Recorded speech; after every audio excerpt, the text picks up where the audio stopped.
Hi, Movies Recapped here. Today I'm going to explain a film based on the real-life story of the youngest warrior of World War II.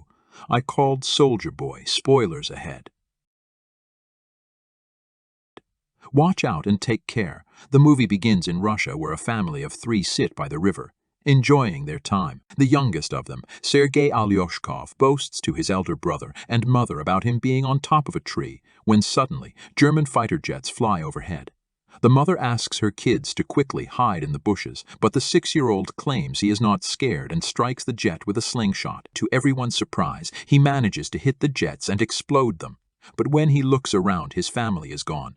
Sergei wakes up frightened from the dream and calls for his mother. Just then, someone knocks on his door. Assuming it is his mother, he runs towards it. But a neighbor woman comes in panicking. She thanks God for keeping him alive and informs him that his mother and brother are dead. The little boy cannot comprehend what she is saying and wants to stay in the house to wait for his mother. The woman tells him that the Germans have attacked them and that he should run away. Just then, some soldiers approach their house. The woman makes Sergei run out through the window, but is shot dead before she can join him. The little 6-year-old is now on his own, with no family and friends. As Sergei runs away from the house, he sees his whole neighborhood burning behind him.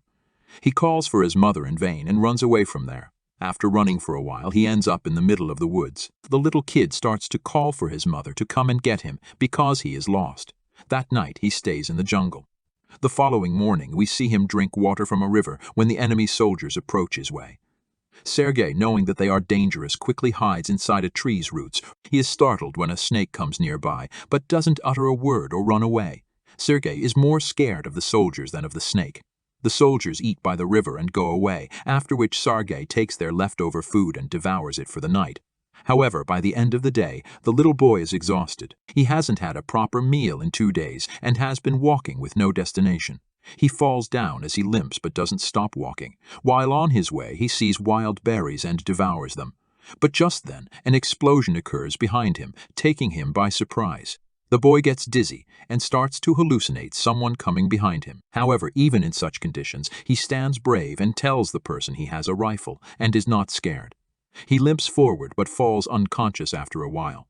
While he is asleep, 2 soldiers approach him. The scene cuts to the Russian army base where Commander Kuznetsov waits for his patrol soldiers. They come in with a little kid who is injured and weak. When the soldiers claim they are on his side, the little boy opens up and introduces himself. The soldiers laugh when the kid shakes his hand with the commander, suggesting he introduce himself too. The soldiers feel affectionate with the little kid and circle him around. They make him drink water and feed him. Even the otherwise cold commander takes care of the kid. A nurse named Katya dresses Sergei's wounds and is charmed by his personality too. The kid asks her to draw a tank on his wounds because he wants to be a soldier when he grows up. Even the injured soldiers talk to the kid and feel lighter. Sergei is fascinated with the commander's gun and his badge. The commander too answers all the little boy's questions and lets him play with his honorary pistol after taking the bullets out. Sergei shows him the tank drawn on his stomach and boasts about being a soldier himself. The boy is healing very quickly. The nurse Katya asks the commander to let the boy stay with the battalion, but he disagrees, claiming that it won't be safe. He wants to send Sergei to an orphanage. The soldiers spend all their free time with Sergei. He is visited by many throughout the day. They bring him food sent by their families from afar and even let him play with their binoculars. One day, a soldier goes to the commander to ask him to let the boy stay with the battalion. The soldiers have grown a close connection with the kid and think of him as their own. His presence takes the weight of war off their chest. However, the commander is adamant about sending the boy to the orphanage for his own safety. The following day, the enemies attack and many soldiers are hurt. A vehicle comes to fetch Sergei to take him to the orphanage.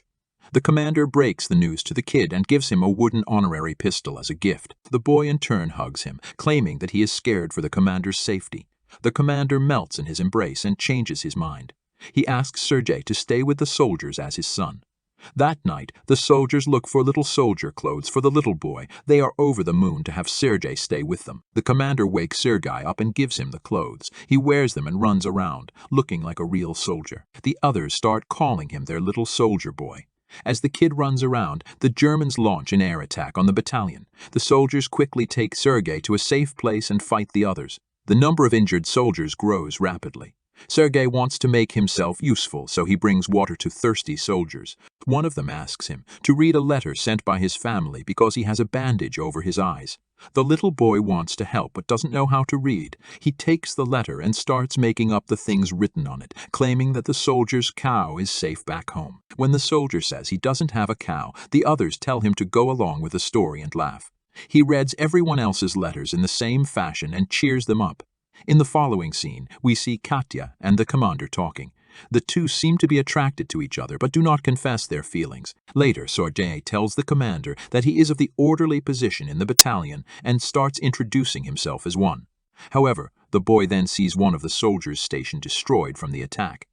The commander teaches him to take his hat off to pay respect to the dead soldier. The next day, he insists the commander give him a mission and is given a task to distribute the letters among the soldiers. He completes his task efficiently and even makes the soldiers dance for him.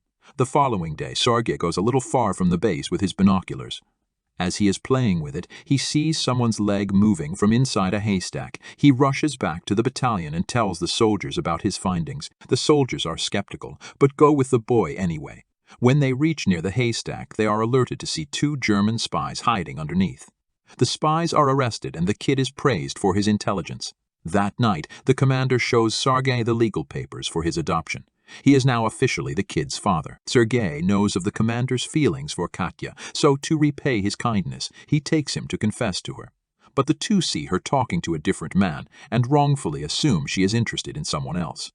The base is attacked by the Germans again. This time, Sergei helps the soldiers with all his might by supplying ammunition to the soldiers in the front line, but the soldiers there command him to go back to the shed because it is too dangerous outside.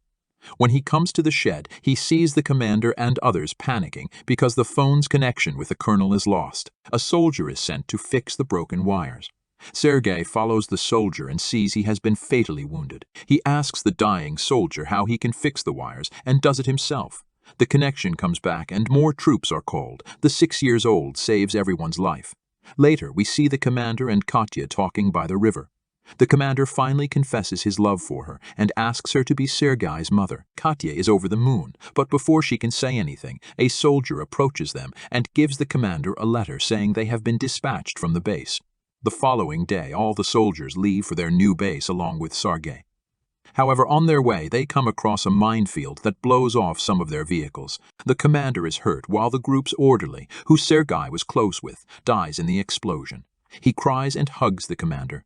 They carry the injured ones with them and continue their journey to their new base. When they finally reach the other base, they meet the commander's leader, the general. He too is impressed by the kid's ambition and congratulates the commander for having such a smart kid. The following day, their division is awarded a guard's banner, and so is the boy. He promises to save his country when the general gives him his badge. One night, their base is attacked brutally, and the commander is trapped under the ruins. Sergei cries for his father and tries to save him. He calls the other soldiers, who finally bring the commander out. The next day, Sergei approaches an injured commander. His hands were hurt while trying to save the commander. The kid is now an inseparable part of the team. He doesn't have a family beside them and moves wherever they go in the war. The movie ends as the regiment is seen moving to another base. A voice in the background narrates that he even took part in the Stalingrad battle and reached Poland with the soldiers. He is currently known as the world's youngest soldier ever, and the legendary story of his bravery is now spread for the whole world to hear. Subscribe for more videos like this, turn on notifications, and leave a like to help the channel out. Thank you for watching.